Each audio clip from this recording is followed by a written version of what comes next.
अस्सलामुअलैकुम, वेलकम किया जाता है आपको मोना के चैनल में। कैसे हैं आप लोग? उम्मीद करती हूँ कि सब ठीक ठाक होंगे और खुशबाश होंगे। सबसे पहले तो भाई आप सब लोगों को मेरी तरफ से और मेरी फैमिली की तरफ से रमजान बहुत बहुत मुबारक हो।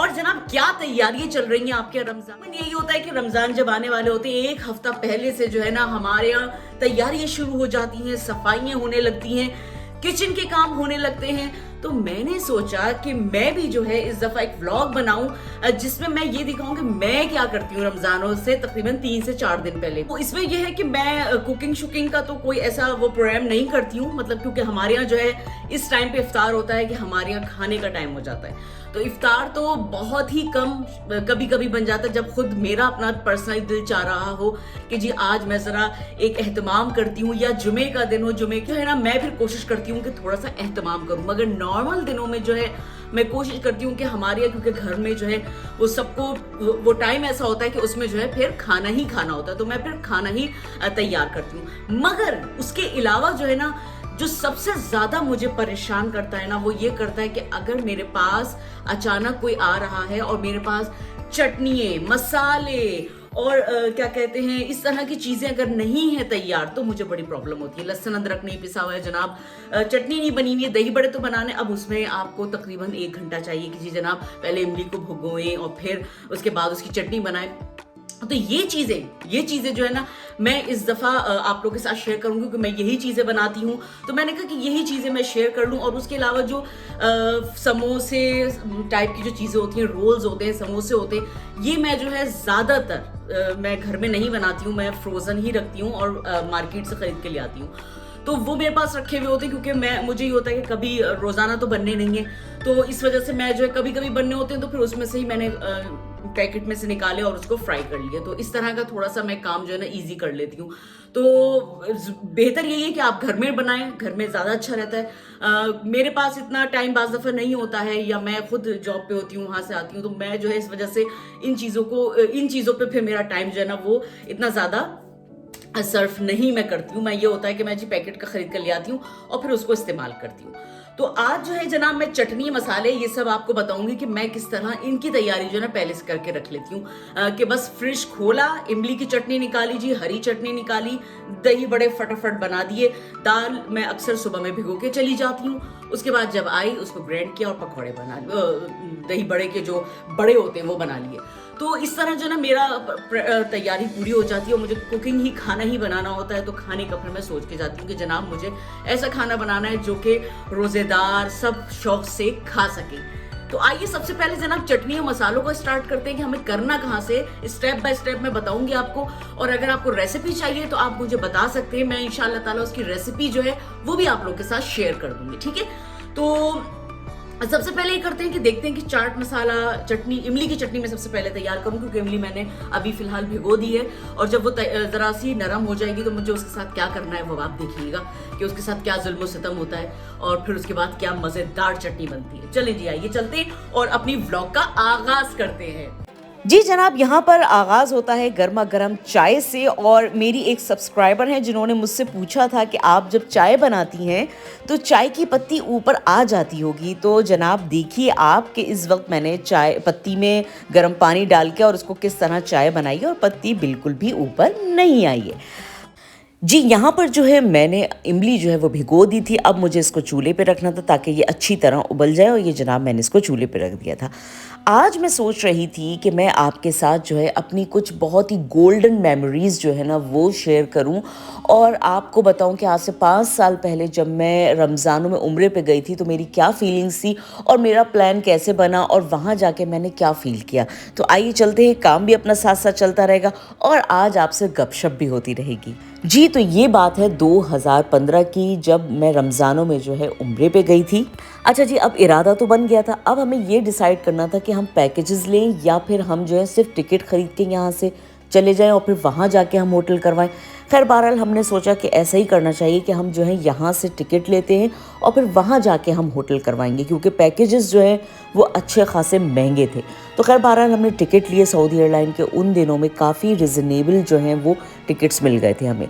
तो हमने जनाब जब वो ले लिया उसके बाद जो है हम जद्दा पहुँचे। जद्दा जब पहुँचे तो जद्दा से जब हम बाहर निकलते हैं तो एयरपोर्ट पे बिल्कुल सामने जो है ना काफ़ी उन्होंने इस तरह के शॉप्स बनाई हुई हैं जहाँ से आपको टेलीफोन के सिम कार्ड्स जो है ना वो बहुत आसानी से मिल जाते हैं। खैर बहरहाल हमने वहाँ से जो है सिम कार्ड लिया और क्योंकि मेरे कज़न भी वहाँ रहते हैं तो उनसे हमें काफ़ी हद तक हेल्प मिल गई थी कि हमें कहाँ और किस तरह होटल्स और कौन कौन से होटल्स जो हैं वो हम ले सकते हैं।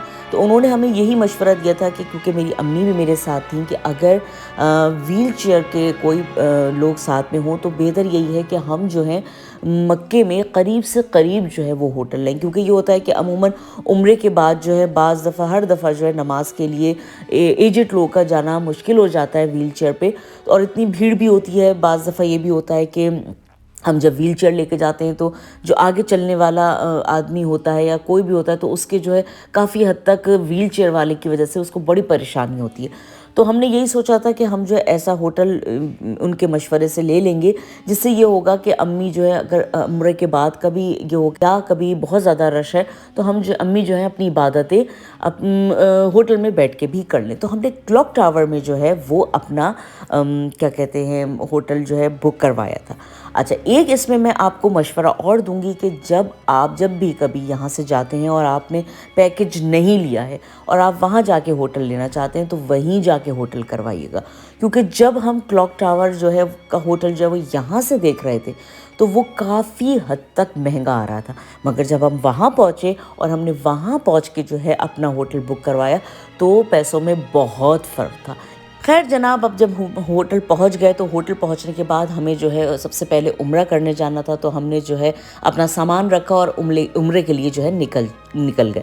खैर उम्रा हमारा तकरीबन 3.5 घंटे में कंप्लीट हुआ और उसकी वजह ये थी क्योंकि जाहिर सी बात है रश बहुत ज़्यादा होता है और रात में अमूमन रश इस वजह से होता है क्योंकि मौसम थोड़ा ठंडा होता है। नॉर्मली अगर आप किसी वक्त दिन में जाएं तो शायद 1 से 1.5 घंटे में भी या 2 घंटे में भी आसानी के साथ जो है उम्रा हो जाए, मगर उस वक्त जो है गर्मी बहुत ज़्यादा होती है, इस वजह से हमने कोशिश करी कि हम रात में ही उम्रा जो है वो कंप्लीट कर लें। अब जनाब अल्हम्दुलिल्लाह हमारा उम्रा कंप्लीट हो गया था। अच्छा, सहरी और इफ़्तार का वहाँ पर कुछ इस तरह का इंतज़ाम था कि होटल में उन्होंने इस तरह का इंतज़ाम रखा हुआ होता है कि अगर आपने वहाँ पर होटल के पैकेज में नहीं लिया है इफ़्तार या सहरी तब भी कोई परेशानी की बात नहीं है, वो आपसे उसी वक्त पर पर्सन पैसे ले लेते हैं पर हेड, और फिर उसके बाद जो है आपको इजाज़त होती है कि आप जाके वहाँ पर सहरी या इफ़्तार कर लीजिए। तो हमने जो सहरी करी उस वक्त वो इसी तरह करी कि होटल में क्योंकि हमने उस पैकेज में नहीं ली थी तो हमने वहाँ जाके पर पर्सन पैसे दे के और सहरी जो है वो हमने कर ली थी। अच्छा जी, अब आपको मैं थोड़ा सा जो है स्क्रीन पे चलती हुई वीडियो के बारे में भी बता दूं। यहाँ पर मैं इस वक्त बना रही हूँ, इतनी वैसे चटनी वगैरह बन चुकी हैं, अब मैं बना रही हूँ चाट मसाला, और इसमें जो है मुख्तलिफ मसाला जात हैं जो कि आपको अच्छी तरह पता होंगे। अनारदाना इसमें शामिल था, ज़ीरा था, धनिया था और उसके अलावा काली मिर्चें थी, ये मैंने ऐड करके और इसको थोड़ा सा मैंने सेक लेना है। तो आइए जनाब अपनी बात को कंटिन्यू करते हैं आगे। अच्छा जी, अब टाइम इफ्तार का आ जाता है। इफ्तार हमने सोचा कि अब हम इफ्तार जो है ना वो होटल में नहीं करते हैं, हम लोग जो है मस्जिद में जाके ही इफ्तार करेंगे। अब जनाब हम लोग जो है वहाँ पहुँचे और वहाँ पहुँचने के बाद जो है वहाँ पर इतना रश था कि मेरे ख़्याल में हम निकले तो आधे घंटे पहले थे, मगर हमें पहुँचने में जो है जब हम मस्जिद में दाखिल हुए हैं तो उस वक्त हमें समझिए आपके रश की वजह से सिर्फ 10 से 15 मिनट रह गए थे इफ्तार खुलने में। खैर बहरहाल हम आगे नहीं जा सके। हमने सोचा था कि चलो हम आगे जाके जो है वो और मतलब खाने काबा के बिल्कुल सामने बैठ के जो है वो हम इफ्तार करें, मगर क्योंकि रश की वजह से लोग वहाँ पहले ही आके बैठ जाते हैं तो इस वजह से फिर हमें जो है काफ़ी मतलब पहले ही जगह मिल गई, हम आगे नहीं जा सके। और हमने ये ज़रूर तहैया कर लिया कि अगर हमें आगे बैठना है तो कम से कम इफ्तार से हमें 1 से 2 घंटे पहले जो है ना वो हमें मस्जिद में आना पड़ेगा। अच्छा जी, मैं वहाँ पर आगे जब नहीं जा सकी तो मुझे मतलब तकरीबन डोर के पास ही एक जगह मिल गई जहाँ पर काफ़ी तुर्की औरतें बैठी हुई थी। मैं उन्हीं के साथ जो है बैठ गई और वहाँ पर जो है वो अपने दुरूद शरीफ वगैरह पढ़ रही थी, मैंने भी अपने दुरूद शरीफ वगैरह पढ़ती रही, मैं आराम से बैठी रही। थोड़ी देर बाद जो है वहाँ पर उन औरतों ने सामान जो है वो कुछ अपने साथ वो लेकर आई थी, तो उन्होंने जो है वो वहाँ पर बांटना शुरू कर दिया। अच्छा, मैं भी जो है ना कुछ फल वगैरह वहाँ पर ख़रीद के लेके चली गई थी और मैंने ये सोचा था कि अभी फ़िलहाल जो है मैं यही करूँगी कि कुछ खजूरें मेरे पास थी, खजूरों से और फल से जो है ना मैं अपना इफ़्तार करके और फिर उसके बाद हम इत्मीनान से बाद में जो है जनाब खाना वगैरह खा लेंगे। अच्छा जी, अब वहाँ पर इफ़्तार जो शुरू हुआ वो बड़ा ही बेहतरीन इफ़्तार है। आज तक मैं उस इफ़्तार को याद करती हूँ। उस इफ़्तार में था क्या? उस इफ़्तार में एक रिंग ब्रेड थी जो कि अमूमन यहाँ तुर्कियों क्या भी होती है और अरबी ब्रेड भी वो कहलाई जाती है। उस पे तिल वगैरह लगे हुए होते हैं। उसके साथ जो है 5-6 खजूरें थीं और योगर्ट ड्रिंक। ये वहाँ का इफ़्तार था और आप यकीन जाने कि बस इधर इफ़्तार हुआ है, वो मतलब अज़ान हुई है, हमने जल्दी-जल्दी 5-6 खजूरें खाई हैं, ब्रेड थोड़ी-सी खाई है और उसके बाद जो है हमने वो योगर्ट ड्रिंक पिया है। बस इतना हमने खाया कि फ़ौरन ऐलान हुआ कि नहीं जी, अब कारपेट को आप लोग मतलब दस्तरख़्वान को जो है अब आप लोग लपेटें और अब नमाज का टाइम है। बस फ़ौरन झटपट नमाज हुई और नमाज के बाद जो है आप यकीन जाने कोई आपको ये फ़ील नहीं हो रहा था कि आपने वो चीज़ नहीं खाई या वो चीज़ मिस नहीं करी। उस इफ़्तार में इतनी बरकत थी कि मैं सोचती हूँ कि आज तक मैं उस इफ़्तार को जो है ना मिस करती हूँ कि अल्लाह ताला मुझे ज़िंदगी में एक मौका ज़रूर दे कि मैं जो है फिर से वहाँ जाऊँ और जो है इस प्यारे रमज़ानों में जो है मैं वहाँ पर अपना उम्रा अदा करूँ। अल्लाह ताला हम सब को जो है वो रमज़ानों में उम्रा करने की तौफ़ीक़ अता फ़रमाए, आमीन सुम्मा आमीन। और यह है कि मेरा मानना यही है कि आप लोग ज़िंदगी में कभी भी मौका मिले तो रमज़ानों में ज़रूर उम्रे पे जाइएगा। चलें जनाब, आपसे बातों ही बातों में जो है व्लॉग का टाइम भी ख़त्म हो गया और मेरी बातें अभी भी बाकी थी, मगर ये है कि क्योंकि बहुत ज़्यादा लंबी वीडियो ना हो जाए और आप लोग बोर होने लगें, इस वजह से ये होता है कि मैं जो है वीडियो को थोड़ा सा मैंने शॉर्ट कर लिया है। चलें इंशाअल्लाह ताला ज़िंदगी रही जनाब तो नेक्स्ट व्लॉग में फिर हाज़िर हो जाऊँगी। मसाला जात सारे तैयार हो चुके हैं, कोई ख़ास उसमें मसाला जात शामिल नहीं थे। ये है कि मेरी बातों बातों में तैयारी भी हो गई और आप लोग से साथ जो है गपशप भी हो गई। तो जनाब इंशाअल्लाह ज़िंदगी रही तो नेक्स्ट व्लॉग में फिर हाज़िर हो जाऊँगी। जब तक के लिए मुझे इजाज़त दीजिए, अपना ख़्याल रखिएगा। इंशाअल्लाह ताला मिलते हैं ब्रेक के बाद। अल्लाह हाफ़िज़। पाकिस्तान जिंदाबाद।